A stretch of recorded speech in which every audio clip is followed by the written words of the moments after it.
దేవుని నామమునకు మహిమ కలుగునుగాక. దేవునికి స్తోత్రం. హల్లెలూయా. దేవుని యొక్క ఉచితమైనటువంటి కృపను బట్టి గడిచిన ఆదివారము నుండి ఈ ఆదివారం వరకు కూడా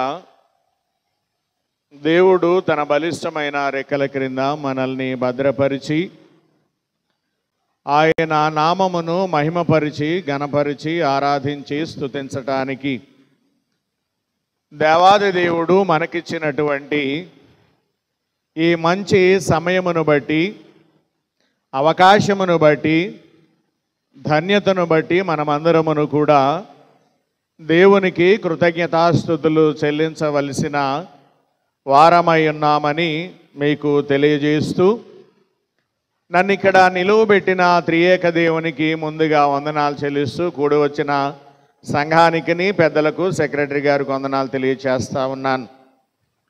ప్రియులారా, గడిచిన ఆదివారం అనగా త్రితుము తరువాతి 4వ ఆదివారములో దేవుడు మనమంతా కాపాడి 5వ ఆదివారములో మనల్ని ప్రవేశపెట్టాడు. ఈ 5వ ఆదివారములో చదువుకున్నటువంటి లేఖన భాగములను బట్టి ఏర్పాటు చేయబడిన అంశము ఏంటి అని గనక మనం ఆలోచన చేస్తే, నీవు ఎవరికైనా ఉపయోగపడుచున్నావా అనేటువంటి అంశమును గురించి దేవుని యొక్క వాక్యాన్ని మనము ధ్యానం చేసుకుందాం. ప్రియ దేవుని బిడ్డలారా, మన యొక్క అంశం ఏంటి చెప్పండి?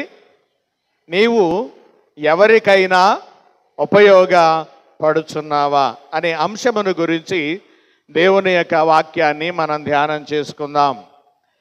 ప్రభు యేసుని శిష్యుడనై ప్రభు ప్రేమలో పాదుకొని ప్రకటింతును లోకములో పరిశుద్ధుని ప్రేమ కదా. పరమాత్మ ప్రోక్షణతో పరిపూర్ణ సమర్పణతో ప్రాణమును ప్రభు కొరకు ప్రాణార్పణము చేతు నడిపించునావా నడి సాంద్రమున దేవా నవ జీవన మార్గమునా నా జన్మ ధరింపా నడిపించునావా. దేవునికి స్తోత్రం. ప్రియులారా, మనము సాధారణంగా మన యొక్క గృహములను అప్పుడప్పుడు ఏం చేస్తూ ఉంటాము అని అంటే శుభ్రపరుస్తూ ఉంటాం. అటువంటి సందర్భంలో ఏదైనా పనికిరానిది అంటే ఉపయోగపడని పనిముట్టు ఏదైనా కనబడితే దానిని మనం ఏం చేస్తాం? వెంటనే తీసి బయట మనం పారవేస్తాం.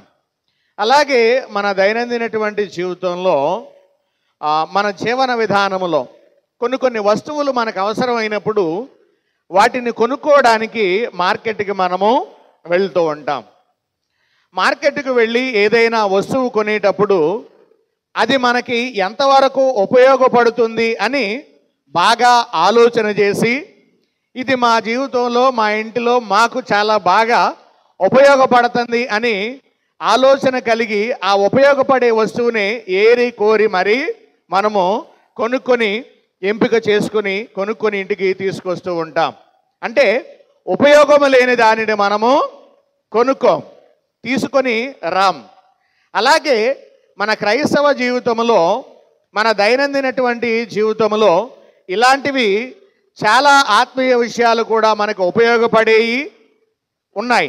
అటువంటి వాటిని మనం ఏం చేయాలి అని అంటే ఎంపిక చేసుకోవలసినటువంటి వారముగా మనమున్నాం. ప్రియమైనటువంటి దేవుని బిడ్డలారా, చూడండి, క్రైస్తవ్యములో దేవుడు నిన్ను ఎందుకు ఏర్పాటు చేసుకున్నాడు, దేవుడు నిన్ను ఎందుకు దీవించాడు, దేవుడు నిన్ను ఎందుకు ఆశీర్వదించాడు, దేవుడు ఎందుకు నిన్ను ఉన్నత స్థితిలో ఉంచాడు అని గనక మనం ఆలోచన చేస్తే, నీవు ఇతరులకు అనేకులకు నువ్వు ఎలా ఏం చేయాలి అని అంటే ఉపయోగపడే వ్యక్తిగా, సహాయము చేసేటువంటి వ్యక్తిగా ఉంటావు అని దేవుడు నిన్ను దీవించాడు, ఆశీర్వదించాడు, అభివృద్ధి పరిచాడు. ప్రియమైనటువంటి దేవుని బిడ్డలారా, కనుక మరి దేవుని యొక్క ఉద్దేశ ప్రకారం నీవు ఎవరికైనా ఉపయోగపడుతున్నావా, నీవు ఎవరికైనా ఉపయోగపడుతున్నావా లేదా అనేది నిన్ను నీవు పరిశీలన చేసుకొనవలసిన వాడవై ఉన్నావనే విషయాన్ని మీకు జ్ఞాపకం చేస్తా ఉన్నాను. ప్రియమైనటువంటి దేవుని బిడ్డలారా, ఈరోజు లేఖన భాగములను బట్టి కనుక మనం చూస్తే ఎవరు ఆయనకి ఉపయోగపడ్డారు, ఏవి ఆయనకి ఉపయోగపడినవి అనేటువంటి విషయాల్ని మనము దేవుని యొక్క వాక్యముల నుండి మనము ధ్యానం చేసుకుందాం. ప్రియమైనటువంటి దేవుని బిడ్డలారా, అంటే దేవుడు నిన్ను నన్ను ఈ సృష్టిని చేసింది ఎందుకు అని అంటే ఆయనకు ఉపయోగపడటానికి, ఇతరులకు ఉపయోగపడటానికి దేవుడు మనల్ని ఈ సృష్టిని చేశాడు అనేటువంటి విషయాన్ని మీకు జ్ఞాపకం చేస్తున్నాను. కనుక ఈ సృష్టిలో ఏవి ఆయనకు ఉపయోగపడినాయి, ఈ సృష్టిలో ఎవరు ఆయనకి ఉపయోగపడ్డారు అనేటువంటి విషయాల్ని ఈరోజు పరిశుద్ధ లేఖన భాగములను బట్టి మనము దేవుని యొక్క వాక్యాన్ని ధ్యానం చేసుకుందాం. ప్రియ దేవుని బిడ్డలారా, మొట్టమొదటిగా మనము చూస్తే సువార్త పాఠ్య భాగములో ఈ సృష్టిలో ఏమి ఆయనకు ఉపయోగపడినాయి అనేటువంటి విషయాల్ని గనక మనం ఆలోచన చేస్తే చూద్దాం. చూడండి, 5వ అధ్యాయము 1వ వచనం నుంచి మనము చదువుదాం. జనసమూహము దేవుని వాక్యము వినుచు ఆయన మీద పడుచుండగా ఆయన గెన్నెసరేతు సరస్సు తీరమున నిలిచాడు. చాలు, ఇక్కడ మనం ఆలోచన చేస్తే యేసుక్రీస్తు ప్రభువారు జనసమూహమును చూచి వాక్యాన్ని చెబుతూ ఉన్నాడంట. ఆ జనసమూహము ఆయన చెప్పే వాక్యాన్ని వింటూ ఆయన మీద పడిపోయే పరిస్థితి వస్తూ ఉంది.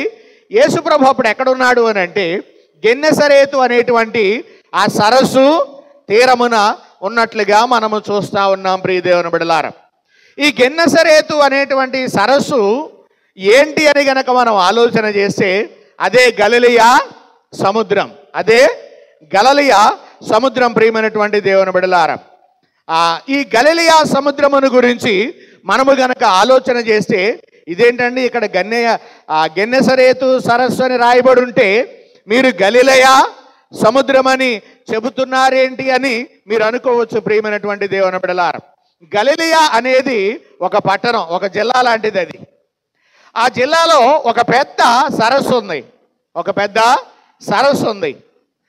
ఆ సరస్సు దానికి ఉన్నటువంటి విస్తీర్ణాన్ని బట్టి చాలా పెద్దది. కనుక దానికి ఉన్నటువంటి విస్తీర్ణమును బట్టి దానిని ఏమని పిలిచారు అని అంటే సముద్రము అని పిలిచారు. దాన్ని ఏమని పిలిచారు? సముద్రము అని పిలిచారు. అది గలిలయలోనే ఉన్నది కనుక గలిలయ సముద్రము అనేటువంటి పేరు దానికి వచ్చినట్లుగా మనము చూస్తూ ఉన్నాం. ప్రియ దేవుని బిడ్డలారా, ఈ సరస్సు విస్తీర్ణములో చాలా పెద్దది, విస్తీర్ణములో చాలా పెద్దది. ఆ సముద్రములో ఎక్కువగా ఏ నీళ్లు ఉంటాయి చెప్పండి? ఉప్పు నీరు ఉంటుంది. కానీ ఉప్పు నీరు దేనికి పనికిరాదు, ప్రయోజనకరం కాదు. కానీ ఈ గలిలయ సముద్రం అనేది ఉంది చూశారు, ఈ గలిలయ సముద్రములో ఎప్పుడూ కూడా మంచినీరే ప్రవహిస్తూ ఉంటుందట. ఇది యొర్దాను నదిలో నుంచి మంచినీరు ఈ సముద్రంలోకి వస్తుంది. ఈ సముద్రములో నుండి అది ఉప్పు సముద్రములోనికి అనగా మృత సముద్రములోనికి అది ప్రవహిస్తూ వస్తూ ఉండేది. ప్రియమైనటువంటి దేవుని బిడ్డలారా, మొట్టమొదటి దీనికి ఏమని పేరు అని అంటే కిన్నెరతు సముద్రం అని పేరు. మొట్టమొదటిగా ఏం పేరు? కిన్నెరతు సముద్రం అని పేరు. సంఖ్యాకాండం 34:11 మనం చూస్తాం, ఇప్పుడు చదవద్దు. అలాగే క్రమక్రమంగా కాలక్రమేణా దీనికి గెన్నెసరేతు సరస్సు అనేటువంటి పేరు వచ్చింది. ఫస్ట్ ఏమో కిన్నెరతు, తర్వాత గెన్నెసరతు అనేటువంటి పేరు కాలక్రమేణా ఇది మారింది. ప్రియమైనటువంటి దేవుని బిడ్డలారా, ఇది లోకసువార్త 5:1 మనం చూడగలుగుతాం. అలాగే కాలము గడిచే కొద్దీ దానికి మరొక పేరు వచ్చింది. అది ఏంటి అని అంటే తిబెరయ సముద్రము అన్నారు. దీన్ని ఏ సముద్రం? తిబెరయ సముద్రం. చూస్తే చూడండి, యోహాను సువార్తలో 6వ అధ్యాయములో మొదటి వచనాన్ని ఒకసారి మనం చదువుదాం. అటు తరువాత యేసు తిబెరయ సముద్రము అనగా గలిలయ సముద్రము దాటి అద్దరికి వెళ్ళెను. చాలు, అర్థమైంది కదా మీకు ఇప్పుడు? తిబెరయ సముద్రము, దానికే ఏం పేరు? అదే గలిలయ సముద్రము. ప్రియమైనటువంటి దేవుని బిడ్డలారా, గనుక దీనిని గూర్చిన పూర్తి వివరణ మనం ఎక్కడ చూడగలము అని గనక మనం ఆలోచన చేస్తే, బైబిల్ చివరికి రండి ఒకసారి. ఆఖరికి వస్తే ప్రకటన గ్రంథం దాటిన తర్వాత బైబిల్లో కొన్ని మ్యాప్స్ ఉంటాయి. ఆ బైబిల్లో ఉన్నటువంటి మ్యాప్స్లో ఇశ్రాయేలీయుల గోత్రములను తెలుపు పాలస్తీనా పట్టం అని ఉంటుంది. చూడండి, 2వ మ్యాప్. ఆ 2వ మ్యాప్లో మీరు పైన చూస్తే చూడండి, కిన్నెరతు సముద్రము అని కనబడుతుంది. 9 అని అనుకుంటా. దాని కింద ఆ 9కి 5కి మధ్యలో కిన్నెరతు సముద్రము అని కనబడుతుంది. ప్రియ దేవుని బిడ్డలారా, ఇప్పుడు ఈ సముద్రములో నుండి ఈ నీరు ప్రవహిస్తూ యోర్దాను మీదుగా ఎక్కడికి వచ్చింది అని అంటే ఉప్పు సముద్రములోనికి వచ్చింది. కింద ఉప్పు సముద్రము ఉన్నది. చూడండి ప్రియ దేవుని బిడ్డలారా, ఇది పూర్వకాలమున ఉన్నటువంటి పరిస్థితి. కాలక్రమేణా ఈ పటము లేకపోతే ఈ పేర్లన్నీ కూడా ఏమైనాయి అని అంటే మార్పు చెందుతూ వచ్చినాయి. ప్రియ దేవుని బిడ్డలారా, తరువాత క్రొత్త నిబంధన కాలపు పాలస్తీనాను మనం చూద్దాం. అక్కడ మనము చూస్తే గలిలయ మనకు కనిపిస్తుంది. చూడండి, గలిలయ దగ్గర చూడండి, అక్కడ బేతేస్తా ఉంది. దాని కింద గలిలయ సముద్రమును మనము చూస్తూ ఉన్నాం. అంటే ఇది అంతకుముందు ఏమని పిలువబడేది? కిన్నెరతు సముద్రముగా పిలువబడేది. ఇప్పుడు కాలక్రమేణా అది ఎలా మారింది అని అంటే గలిలయ సముద్రముగా మారింది. అంతకుముందు ఈ గలిలయ సముద్రము నుంచి వచ్చినటువంటి నీరు దేనిలో ప్రవహించేదని చెప్పాను? ఉప్పు సముద్రం. దానిని ఏమన్నారు అని అంటే మృత సముద్రము ఇప్పుడు అంటున్నారు. ఉప్పు సముద్రము కాలక్రమేణా ఎలా మారిపోయింది అని అంటే కిందకు వస్తే మృత సముద్రముగా మారినట్లుగా మనము చూస్తూ ఉన్నాం. గనుక చూడండి, కిన్నెరతు సముద్రం అన్నా, లేకపోతే గెన్నెసరేతు సరస్సు అన్నా, తిబెరయ సముద్రము అన్నా, ఇవన్నీ కూడా దేనికి ఆ పేర్లు అని అంటే గలిలయ సముద్రానికి పేర్లు. ప్రియమైనటువంటి దేవుని బిడ్డలారా, గనుక ఈ గలిలయ సముద్రము దగ్గరికి యేసుక్రీస్తు ప్రభువారు వచ్చి అక్కడ నిలబడ్డాడట. ప్రియమైనటువంటి దేవుని బిడ్డలారా, ఇక్కడ మనం ఆలోచన చేస్తే ఈ గలిలయ సముద్రాన్ని గురించి ఇంకా చరిత్రలో ఏమని వ్రాయబడింది అని గనక మనం ఆలోచన చేస్తే దీనిలో బహు దివ్యమైనటువంటి మంచినీరు అక్కడ ఉన్నదట. ప్రియమైనటువంటి దేవుని బిడ్డలారా, కనుక యోర్దాను నది ప్రారంభ స్థలములో కొండల ఉండడం ద్వారా వచ్చే నీటిని ఈ సముద్రం తన దగ్గర ఉంచుకోకుండా మృత సముద్రములోనికి దానిని ప్రవహింప చేస్తూ ఉండేది అనేటువంటి విషయాన్ని మీకు జ్ఞాపకం చేస్తూ ఉన్నాను. మృత సముద్రములో కూడా ఏముంది? నీరుంది. మృత సముద్రంలో కూడా ఏముంది? నీరుంది. కానీ మృత సముద్రములో ఉన్నటువంటి నీరు ఎవరికి కూడా ఉపయోగము లేనిదిగా ఉన్నది అనేటువంటి విషయాన్ని మీకు జ్ఞాపకం చేస్తున్నాను. అలాగే అంటే మృత సముద్రపు నీటి వలన ఎవరికి కూడా ఏమి లేదు? ఉపయోగము లేదు. ప్రియమైనటువంటి దేవుని బిడ్డలారా, అలాగే చాలామంది క్రైస్తవులు నేటి దినాల్లో మృత సముద్రాలను మాత్రమే పోలి ఉన్నారు. అంటే ఎవరికి కూడా ఉపయోగపడలేనటువంటి పరిస్థితుల్లో చాలామంది ఉంటా ఉన్నారు అనేటువంటి విషయాన్ని మీకు జ్ఞాపకం చేస్తూ ఉన్నాను. ప్రియమైనటువంటి దేవుని బిడ్డలారా, కనుక ఈ మృత సముద్రం ఎవరికి ఉపయోగపడలేదు, కానీ గలిలయ సముద్రం మాత్రం అందరికీ కూడా ఉపయోగపడింది అనేటువంటి విషయాన్ని మీకు జ్ఞాపకము చేస్తూ ఉన్నాను. ఈ రెండింటినీ కనుక మనం ఆలోచన చేస్తే ఈ గలిలయ సముద్రములో మంచినీరు ఉండటం వలన చేపలు 22 రకాల చేపలు మందలుగా ఉండేయంట. 22 రకాల చేపలు ఎలాగుండే? మందలుగా ఉండేయంట. ప్రియమైనటువంటి దేవుని బిడ్డ, ఇది ట్రిస్టమ్ అనేటువంటి ఒక శాస్త్రవేత్త ఆ సముద్రములో పరిశీలించి పర్యటించి ఆ సముద్రం లోపలికి వెళ్ళి దానిని పూర్తిగా తెలుసుకొని ఇందులో 22 రకాల చేపల జాతులు మందలుగా ఇందులో ఉన్నాయి అనేటువంటి విషయాన్ని తెలియజేశాడు. ప్రియమైనటువంటి దేవుని బిడ్డలారా, అంటే గలిలయ సముద్రం ఇటు మనుషులకు చేపలకు కూడా ఉపయోగపడే విధముగా ఉన్నది అనేటువంటి విషయాన్ని మీకు జ్ఞాపకం చేస్తున్నాను.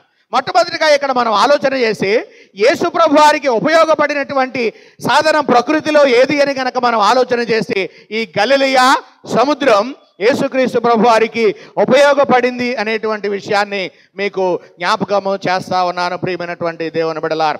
ఆ తర్వాత ఈ సముద్రానికి అతి సమీపంలోనే హెర్మోను కొండ ఉండేది. ఆ హెర్మోను కొండ చుట్టూ అతి శీతల వాయువులు ఉండేయట. అతి శీతల వాయువులు, చల్లగాలులు. అప్పుడప్పుడు కూడా అక్కడ తుఫానులు వస్తూ ఉండేవి. ఎక్కువగా విస్తారమైనటువంటి వర్షాలు తుఫాను ద్వారా పడతా ఉండేవి. ఆ వర్షము ద్వారా నీరు అక్కడ ఉండేది.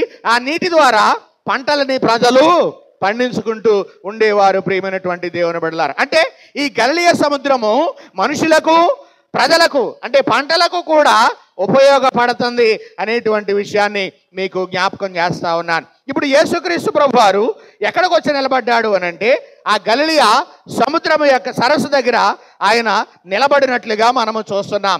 ఆయన నిలబడి వాక్యం చెబుతూ ఉంటే చాలా మంది ఆయన మీద పడిపోతున్నారు. ఎందుకు అనంటే విస్తారమైనటువంటి ప్రజలు ఆయన వాక్యం వినడానికి వస్తూ ఉండేటువంటి వారు ప్రియమైనటువంటి దేవుని బిడ్డలారా.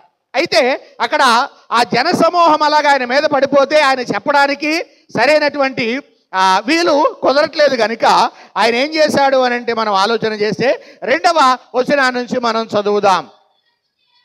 ఆ సరస్సు తీరమనున్న 2 దోణెలను ఆయన చూశాడు. జాలరు వాటిలో నుండి దిగి తమ వలలు కడుగుచూ నుండిరి. ఆయన ఆ దోణెలలో సీమోనుదైన ఒక దోణి ఎక్కి దరి నుండి కొంచెము త్రోయమని అతనిని అడిగి కూర్చుండి దోణిలో నుండి జనసమూహములకు బోధించుచూ వచ్చెను. చాలు. ఇక్కడ యేసుక్రీస్తు ప్రభు వారు జనసమూహానికి వాక్యాన్ని చెప్పే సరైనటువంటి వీలు లేదు కాబట్టి ఆలోచన చేసి ఆయన ఏం చేశాడో తెలుసా? అక్కడ ఆ సముద్ర తీరం వైపు ఆయన చూశాడంట. సముద్ర తీరంన 2 దోణిలు అక్కడ ఆగున్నాయి. ఆ సముద్రంలో వేటకు వెళ్ళి వచ్చిన వారు వారి యొక్క వలలను ఏం చేస్తున్నారో కడుక్కుంటా ఉన్నారు శుభ్రంగా. ఇప్పుడు ఆ దోణెలు ఖాళీగా ఉన్నాయి. వలలేమో సముద్రంలో దింపి కడుగుతున్నారు. ఇప్పుడు ఆ దోణెలు ఖాళీగా ఉన్నాయి. ఇప్పుడు ఆయనకి ఒక ఆలోచన వచ్చింది ప్రియమైనటువంటి దేవుని బిడ్డలారు. నేను కనుక ఈ సముద్రంలో ఆ దోణిలో కొంత దూరం వెళ్ళి అక్కడ నుండి చెబితే ఈ ప్రజలందరూ నన్ను చూస్తారు, నా వాక్యం చక్కగా నేను చెప్పే మాటల్ని వారు వినగలుగుతారని ఆయన ఆలోచన చేసి ఏం చేశాడు? ఆ దోణెను, సీమోనుదైనటువంటి ఒక దోణెను తీసుకుని ఆ దోణెలో ఎక్కి దరి నుంచి కొంచెం దూరం లోపలికి త్రోయమని చెప్పినట్లుగా మనము చూస్తూ ఉన్నాం. కనుక యేసుక్రీస్తు ప్రభు వారి యొక్క బోధన వినటానికి వచ్చినటువంటి వారు ఎందుకు ఆయనను వెంబడించేవారు అని గనక మనం ఆలోచన చేస్తే యేసుక్రీస్తు ప్రభు వారంట ఎలా బోధించేవాడో తెలుసా? లూకాసు వార్తలో 4వ అధ్యాయములో 31, 32 వచనాలు మనము చదువుదాం. అప్పుడు ఆయన గలిలయలోని కపెర్నహూము పట్టణమునకు వచ్చి విశ్రాంతి దినమున వారికి బోధించుచుండెను. ఆయన వాక్యము అధికారముతో కూడినదై ఉండెను గనుక వారు ఆయన బోధకు ఆశ్చర్యపడిరి. దేవునికి స్తోత్రం. కాబట్టి ఇక్కడ యేసుక్రీస్తు ప్రభు వారి బోధకు అందరూ ఎందుకు ఆశ్చర్యానికి చకితులై ఎందుకు ఆయన బోధ వినటానికి వస్తూ ఉన్నారు అని కనుక మనం ఆలోచన చేస్తే యేసుక్రీస్తు ప్రభు వారి బోధ అందరి బోధ వలె లేదు. ఆయన బోధ ఒక ప్రత్యేకమైనది. ఆయన బోధ భిన్నమైనది. ఆయన బోధ అధికారము కలిగినటువంటి బోధ గనుక వారందరూ కూడా ఆ బోధకి ఆశ్చర్యపడి ఆకర్షితులై యేసు ప్రభు వారి దగ్గరకు వచ్చి వాక్యాన్ని వింటా ఉండేవారట ప్రియమైనటువంటి దేవుని బిడ్డలారా. ఇక్కడ మనము చూస్తే ఇప్పుడు యేసు ప్రభు వారు ఆ బోధ చెప్పడానికి ఎక్కడికి వచ్చాడు? దోణిలోనికి వచ్చినట్లుగా మనము చూస్తూ ఉన్నాం. అంటే సముద్రపు డద్దరిని ఆయన ఒక ప్రసంగ వేదిక అవసరం. ఆ టైంలో ఒక ప్రసంగ వేదిక అవసరం. మరి అంతమందికి చెప్పాలి అని అంటే ఆయన మీద పడిపోయేంత జనం వచ్చారు అని అంటే విస్తారమైన జనప్రవాహం వచ్చిందనే అర్థం. ఇప్పుడు ఆ జనప్రవాహానికి చెప్పాలి నిలబడి అని అంటే ఏం చేయాలి? ఒక ప్రసంగ వేదిక ప్రసంగించాలంటే ఒక ప్రసంగ వేదిక ఆయనకు అవసరం. ఇప్పుడు ఆ ప్రసంగ వేదిక ఏమైంది అని అంటే సీమోను పేతురు యొక్క దోణి ప్రసంగ వేదికగా మారిపోయింది. ప్రియమైనటువంటి దేవుని బిడ్డలారా, అంటే ఇందాక ప్రకృతి ఆయనకు ఉపయోగపడింది. ప్రకృతిలో ప్రతిదీ కూడా ఆయనకు ఉపయోగపడుతుంది. ప్రకృతిలో పంచభూతాలు ఉన్నాయని మనం తెలుసు. పంచభూతాలని వేటిని అంటాం? నింగి, నేల, నీరు, నిప్పు, తర్వాత గాలి. ఈ ఐదింటిని కూడా మనం ఏమంటాము అని అంటే పంచభూతాలు అని అంటాం. ఈ పంచభూతాలు సృష్టిలో భాగమే కనుక ఈ పంచభూతాలు ఆయనకి ఏమవుతున్నాయి అని అంటే ఉపయోగపడుతూ ఉన్నాయి. ప్రియమైనటువంటి దేవుని బిడ్డలారా, ఇప్పుడు సముద్రం ఆయనకు ఉపయోగపడింది మొట్టమొదటిగా. రెండవది సీమోను పేతురు యొక్క దోణి ఆయనకి ఉపయోగపడింది. ఇక్కడ రెండు విషయాలు మనం గమనించాలి. దోణి యజమానితో పాటు దోణి కూడా ఉపయోగపడింది. అంటే సీమోను పేతురు ఉపయోగపడ్డాడు, దోణి కూడా ఉపయోగపడినట్లుగా మనము చూస్తూ ఉన్నాం. అలాగా నీవు కూడా, నీవు కానీ, నీ గృహము కానీ, లేకపోతే నీ పనిముట్లు కానీ దేవుని యొక్క పరిచర్యకు, ఇతరులకు ఎప్పుడైనా ఉపయోగపడుతున్నాయా? ఒకసారి నిన్ను నీవు పరిశీలన చేసుకో, ఆలోచన చేయి. ప్రియమైనటువంటి దేవుని బిడ్డలారా, కనుక ఇక్కడ సముద్రం ఆయనకు ఉపయోగపడింది. రెండు ఏం ఉపయోగపడింది? దోణి ఆయనకి ఉపయోగపడినట్లుగా చూస్తున్నాం. మూడు, ఇంకా ఎవరాయనకు ఉపయోగపడ్డారో చూసి పత్రిక పాఠంలోనికి మనం వెళ్ళిపోదాం. చూడండి, అదే లూకాసు వార్తలో 5వ అధ్యాయములో 4వ వచనం నుంచి మనం చదువుదాం. ఆయన బోధించుడు చాలిన తరువాత నీవు దోణిను లోతునకు నడిపించి చేపలు పట్టుటకు మీ వలలు వేయుడని సీమోనుతో చెప్పగా, యేసుక్రీస్తు ప్రభు వారు బోధించడం చాలించిన తర్వాత శిష్యులను సీమోను పేతురును చూసి ఏమన్నాడు అని అంటే, మీరు చేపలు పట్టడానికి దోణెలను లోతునకు నడిపించండి అని ఆయన చెప్పాడు. సీమోను పేతురుతో చెప్పాడు. అప్పుడు సీమోను పేతురు ఏమన్నాడు? సీమోను, ఏలినవాడా, రాత్రంతయు మేము ప్రయాసపడితిని కానీ మాకు ఏమీ దొరకలేదు. వినండి, అప్పుడు సీమోను పేతురు చెప్పిన సమాధానమే ఇందాక మనం పాడుకున్నాం. రాత్రంతయు శ్రమ పడినా రాలేదు ప్రభు జయము, రహదారులు వెదకినను రాదాయను ప్రతిఫలము, రక్షించుని సిలువా రమణీయలోతులలో రహదాలను వెదకుటలో రాజున పడవా నడిపించు నానావా. దేవునికి స్తోత్రం. ఇప్పుడు పేతురు గారు చెబుతున్నాడు, ఏలినవాడా, మేము రాత్రంతా కూడా శ్రమపడ్డాం, అయినా కూడా మాకేమీ దొరకలేదు అని చెప్పారు. అప్పుడు యేసుక్రీస్తు ప్రభు వారు ఏం చెప్పాడు చూడండి, ఆయన అయినను నీ మాట చొప్పున వలలు మేము వేస్తాము అని చెప్పి వలలు వేసినట్లుగా మనము చూస్తూ ఉన్నాం. వారు అలాగూ చేసి విస్తారమైనటువంటి చేపలను పట్టినట్లుగా మనం చూస్తున్నాం. ఎంత విస్తారమైనటువంటి చేపలు పడినాయి అని అంటే ఎలాగా? వలలు పిగిలిపోయే అంతగా విస్తారమైనటువంటి చేపలు పట్టారు. ఇక్కడ ఒక విషయాన్ని, సత్యాన్ని మనం తెలుసుకోవాలి. ఇప్పుడు యేసుక్రీస్తు ప్రభు వారు చెప్పకముందు శిష్యులు వేటకు వెళ్ళారా, వెళ్ళలేదా? వెళ్ళారు. వలలు వేశారా, వేయలేదా? వేశారు. వేటకు వెళ్ళారు, వలలు వేశారు, కానీ వారికి ఏమీ కూడా పడలేదు. కారణం ఏంటంటారు? కారణం ఏంటంటారు? కారణం ఏంటి? మీరు గమనించాలి, ఇది తెలుసుకోవాలి ఈరోజు సత్యాన్ని మనం. ఒకటి, వారు లోతులోకి వెళ్ళలేదు. యేసుప్రభు వారు ఏం చెప్పాడు? దోణెలని లోతునకు నడిపించండి. అర్థమైందా? దోణిని లోతు అనేది మనం ఆలోచన చేస్తే శ్రమకు సాదృశ్యం. శ్రమ పడకపోతే ఫలితము ఉండదు. వారు పైన ఎక్కడో వేసుకుని వచ్చేసారు తప్ప లోతులోనికి వెళ్ళలేదు. రెండు, వారు వేయవలసినటువంటి చోట వలలు వేయలేదు.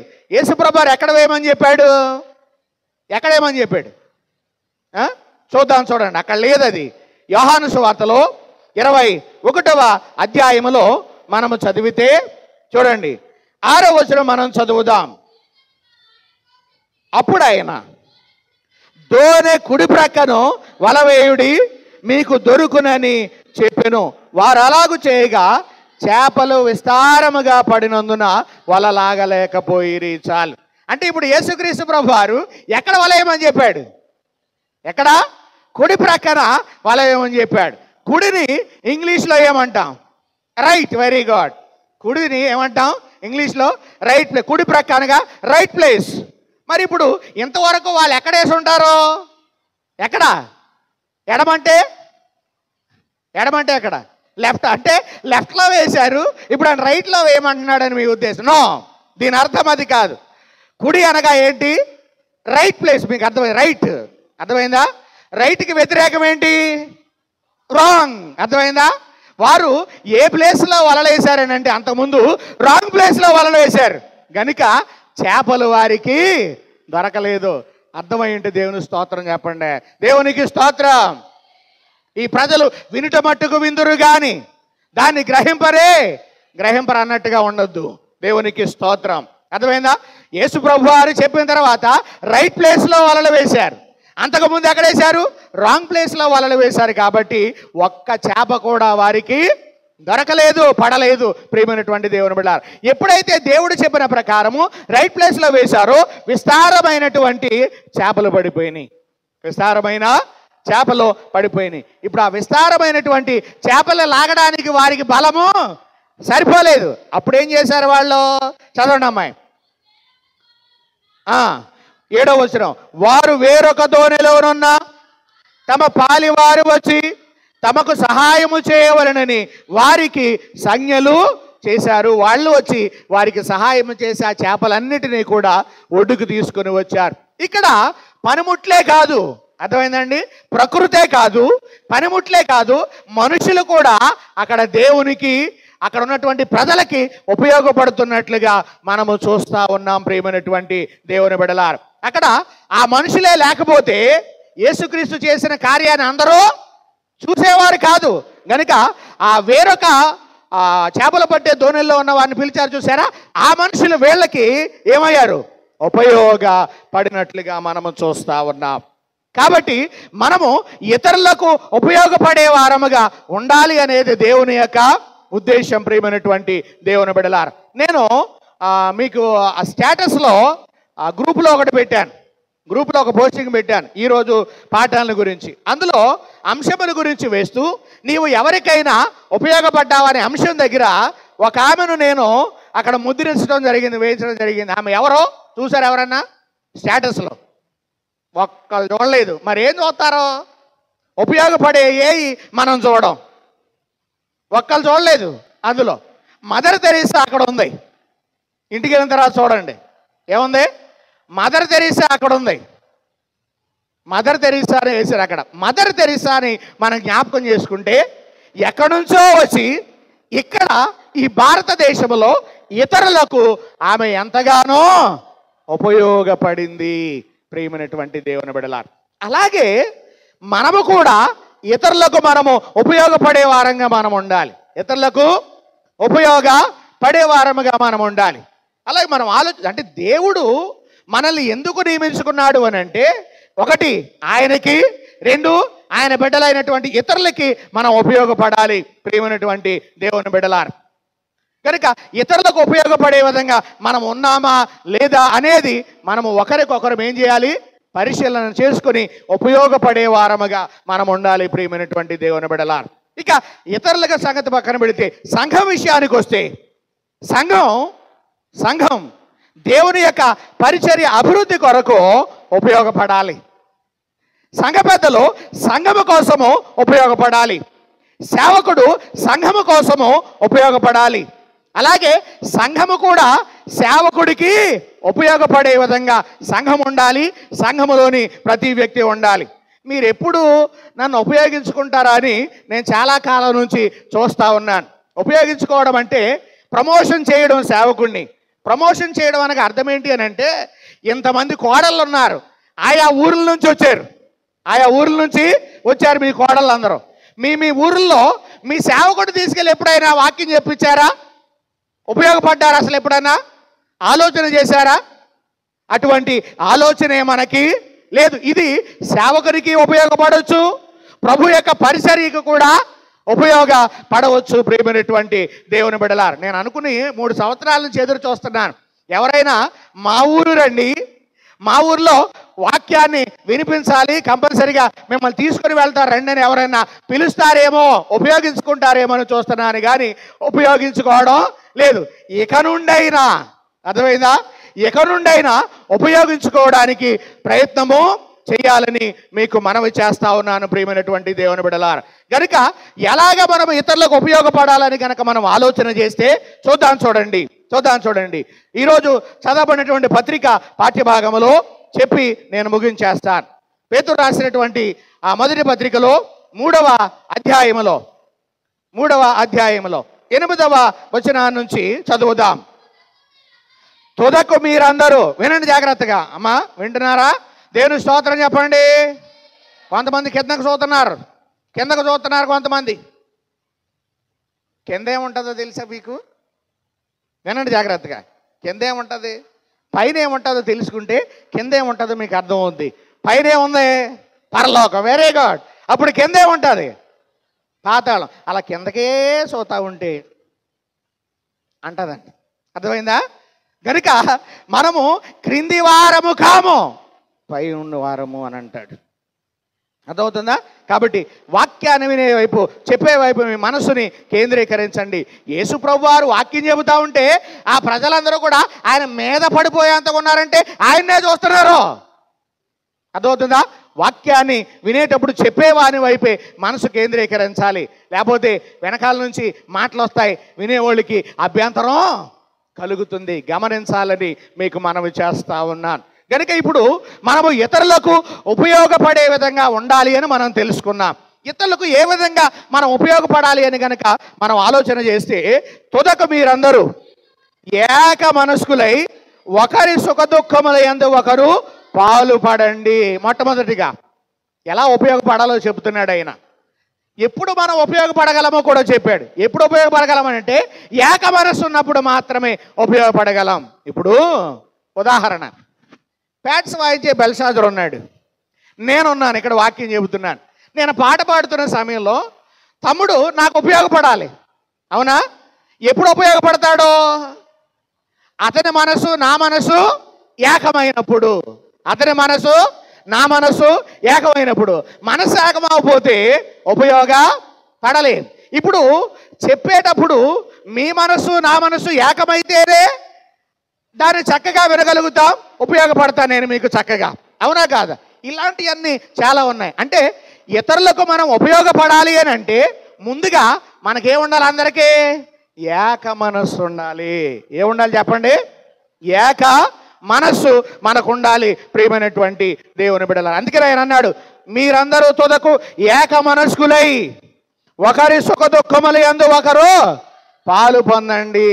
ఒకరి సుఖ దుఃఖాల్లో ఒకరు పాలు పొందే వారముగా మనం ఉండాలట ప్రియమైనటువంటి దేవుని బిడ్డలారా.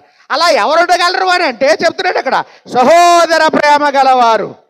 ఎవరు ఉండగలరు? ఎవరిలో అయితే సహోదరుడు అంటే ప్రేమ ఉందో, సహోదర ప్రేమ ఉందో వాళ్ళు మాత్రమే ఏం చేయగలరమ్మాయి? ఏం చేస్తారు? బైబిల్కి తుడుతున్నామండి. ఏం చేస్తారు? ఇతరులకు ఉపయోగపడతారు. సహోదర ప్రేమ ఉన్నటువంటి వాళ్ళ ప్రియ దేవుని బిడ్డలారా. కనుక సహోదర ప్రేమ గలవారును, కరుణా చిత్తులను, వినయ మనస్కులునై ఉండండి. ఎలా ఉండాలంట? వినయంతో ఉండాలి. వినయ మనస్కులుగా మనం ఉండాలి ప్రియ దేవుని బిడ్డలారా. అప్పుడు అలా ఉంటే అసలు మనం ఎందుకు పిలువబడ్డామో చెప్తున్నాడు అక్కడ. ఆశీర్వాదమునకు వారసులవుటకు మీరు పిలువబడితిరి గనుక కీడుకు ప్రతి కీడైనను దోషణకు ప్రతి దోషరైనను చేయక దీవిస్తే మీరు ఇతరులకు ఏం చేస్తారో ఉపయోగపడే వారముగా ఉంటాడు. ఇంకా మనం ఆలోచన చేస్తే ప్రియమైనటువంటి దేవుని బిడ్డలారా, 13వ వచనంలో మీరు మంచి విషయములలో ఏం కలిగిన వారుగా ఉండాలంట? ఆసక్తి కలిగిన వారుగా ఉండాలని ఇక్కడ చెబుతున్నాడు ప్రియమైనటువంటి దేవుని బిడ్డలారా. కనుక మంచి విషయములలో మనము ఆసక్తి కలిగిన వారుగా ఉండాలి. తర్వాత మీరొకవేళ నీతి నిమిత్తము శ్రమ పడినను మీరు ధన్యులే అని అంటా ఉన్నాడు ప్రియమైనటువంటి దేవుని బిడ్డలారా. గనుక ఇలా ఉంటే మనము ఇతరులకు ప్రభువుకి కూడా మనం ఏమవుతాం, ఉపయోగపడతాము అనేటువంటి విషయాన్ని మీకు జ్ఞాపకం చేస్తా ఉన్నాను. దేవునికి ఇష్టమైంది ఏంటో మీకు తెలుసా? అదేంటో ఒకసారి మీకు చెబుతాను. ఒకసారి చదవండి దేవుని యొక్క వాక్యంలో నుండి. హెబ్రీయులకు రాసిన పత్రికలో 13వ అధ్యాయములో 16వ వచనాన్ని ఒకసారి మనం చదువుదాం. ఉపకారమును ధర్మమును చేయ మరచిపోకుడి, అట్టి యాగములు దేవునికి ఇష్టమైనవి. దేవునికి ఇష్టమైంది ఏంటి?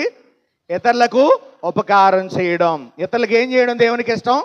ఉపకారము చేయడం దేవునికి ఇష్టం. మరి మనకేమిష్టం?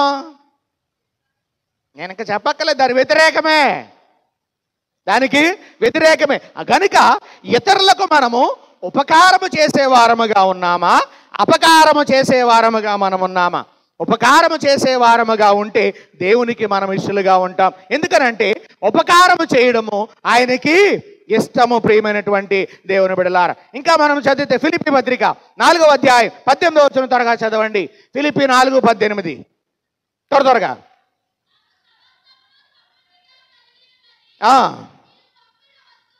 మీరు పంపిన వస్తువులు నాకు సమస్తము సమృద్ధిగా కలిగి ఉన్నది. మీరు పంపిన వస్తువులు ఎపఫ్రొదితు వలన పుచ్చుకొని ఏమయూ తక్కువ లేక నేనున్నాను. అవి మనోహరమైన సువాసనయు దేవునికి ప్రీతికరమును ఇష్టమునైన యాగమునై ఉన్నాయి. అంటే ఒకళ్ళకి ఇవ్వటం దేవునికి ఇష్టమైన ప్రీతికరమైన యాగం ప్రియమైనటువంటి దేవుని బిడ్డలారా. అంటే మనము ఇతరులకు ఇచ్చే వారముగా, ఇతరులకు సహాయపడే వారముగా మనం ఉండాలి. అలాగ సహాయం చేస్తే, ఇతరులకు సహాయపడడం ద్వారా, ఇతరులకు ఉపయోగపడడం ద్వారా మనము దేవుని యొక్క రాజ్యమును ఏం చేస్తాం? స్వతంత్రించుకుంటామంట ప్రియ దేవుని బిడ్డలారా. టైం లేదు కానీ మీరు ఇంటికి వెళ్ళిన తర్వాత చదవండి. మత్తయి సువార్తలో 25వ అధ్యాయములో ఈ విషయాలన్నీ కూడా ప్రస్తావించబడని. ఇతరులకు ఉపయోగపడిన వారు దేవుని రాజ్యాన్ని స్వతంత్రించుకుంటారని, ఉపయోగపడినటువంటి వారు ఎలా ఉంటారో మత్తయి సువార్త 25వ అధ్యాయంలో కనుక మనము చూస్తే కొన్ని విషయాలు అక్కడ మనం చూస్తూ ఉన్నాం ప్రియ దేవుని బిడ్డలారా. అంటే ఉపయోగపడిన వారు కుడివైపున ఉన్నటువంటి వారు, ఉపయోగపడనటువంటి వారు ఎడమవైపున ఉన్నటువంటి వారు. కాబట్టి కుడివైపున ఉన్నవారు దేవుని రాజ్యాన్ని స్వతంత్రించుకుంటే, ఎడమవైపున ఉన్నటువంటి వారు నరకములోనికి నెట్టివేయబడతారు ప్రియమైనటువంటి దేవుని బిడ్డలారా. కనుక నువ్వు ఇతరులకు ఉపయోగపడే గుంపులో ఉన్నావా, ఉపయోగపడని గుంపులో ఉన్నావా? నిన్ను నీవే ఇప్పుడు ఏం చేయాలి అంటే పరిశీలన చేసుకోవాలి. చూడండి, ప్రకృతి ద్వారా, పనిముట్ల ద్వారా, ఏమండి ఇతరుల ద్వారా దేవునికి మహిమ కలిగింది ఈనాటి సువార్త పాఠములో ప్రియమైనటువంటి దేవుని బిడ్డలారా. అలాగే నీ ద్వారా కూడా దేవుడు మహిమ పొందాలని చూస్తున్నాడు. నువ్వు దేవుణ్ణి మహిమపరిచే వ్యక్తిగా నువ్వు ఉన్నావా?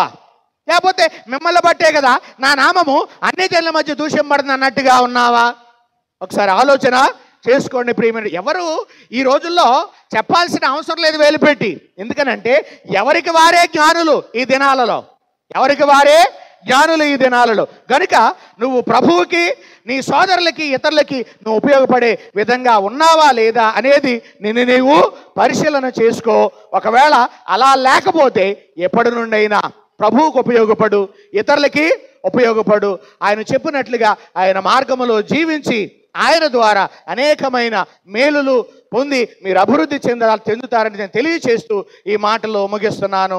దేవుడి మాటలు మన వినికిడిలో దీవించును గాక. ఆమేన్.